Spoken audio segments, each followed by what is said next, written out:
think with games like Project L coming out soon, there are people who are excited for it outside of the fighting game community and might feel a little bit overwhelmed by everything that they're seeing so far. And so today I want to give you a little bit of a taste what makes these games feel so rewarding and why you should play them.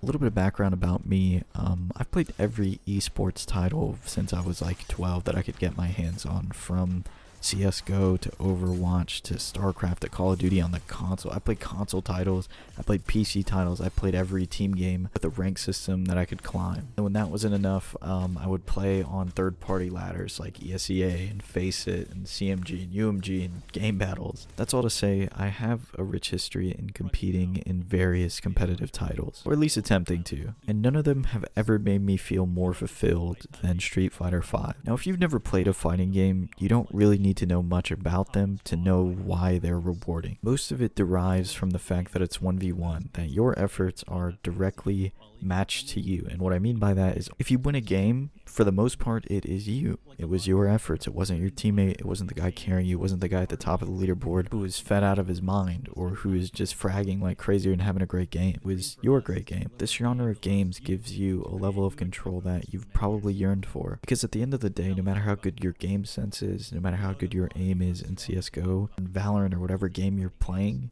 you cannot be in control of every situation that you would like to. And that's because there's 4 to 5 other people on your team who have their own decisions to make. And so you give up some control to your teammates in hopes that their game sense is as good as yours, or their aim is as good as yours, or they have something else that makes up for their lack of the other. By queuing up, you're giving a lot of control to a bunch of strangers, basically. You train so many hours, you play these games for thousands and thousands of hours and train yourself to be better. But at the end of the day, whether you win or lose falls into the hands of the guy who has to decide if he's going to run it down mid or not. And you can't control that situation. But in a fighting game, the consequences of what's happening on the screen, good or bad, are directly related to you.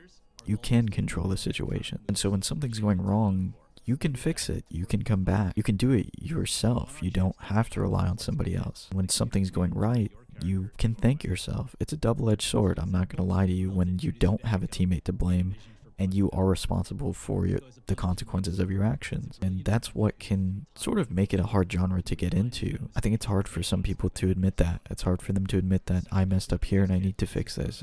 I think when you start reflecting, like, you have to do a lot of introspection when you start learning how to play these games. And for some people, I think it becomes very apparent that that's not a skill they have. Like, they can't own up to their mistakes and learn from them. It takes a lot of maturing. I also think that's why the FGC as a whole is a little bit of an older community. That's just like a very minor reason why. It's also because the games are fairly old too. But you'll start to realize, like, once you have full control over everything that is happening on the screen and everything that you learn and all the stuff that you're teaching yourself comes to fruition in a real game, it's very motivating to like keep going and to keep pushing yourself to see how far you can go, because there's nobody holding you back. There's no teammates like inting or feeding or giving them kill streaks, whatever game you're playing. You truly get what you give in these games. That's why it's such a rewarding genre, but it is a hard one, not to get into, but to actually get really good at. But once you get to the level where you really sit down and tell yourself that I want to get good at this game, you probably know what you need to do.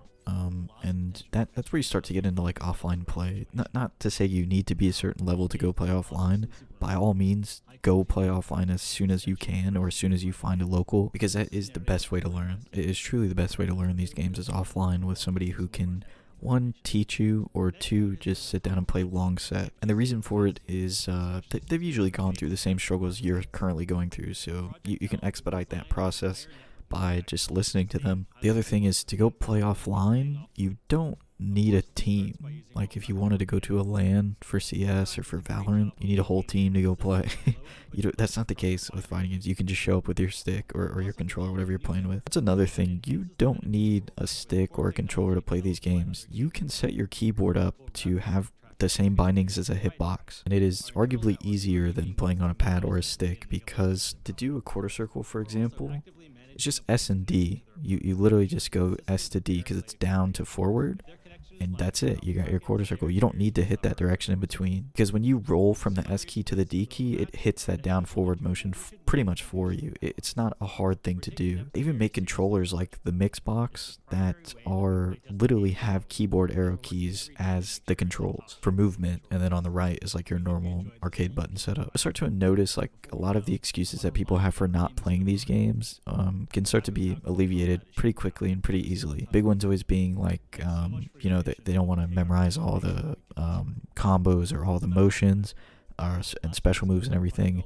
And the other one being they don't have a controller for it. But I can assure you, if you can play a character in League of Legends who has 4 abilities, you can learn a character in Street Fighter 5. And if you feel like your execution won't be good without a fight stick, I can assure you it's not the case. Just try it on a keyboard. And with Project L, how it's shaping up, it looks like that won't be an issue, actually, because I don't think it has any motions. I think it is just a direction and a button, it seems like. But yeah, I think that's it. I hope this, I guess, convinced you to pick something up, whether it's Project L when it comes out or whether it's Strive, because I know a lot of people are attracted to that game because it looks so good. I just hope you'll give it a fair shot. Thanks so much for watching.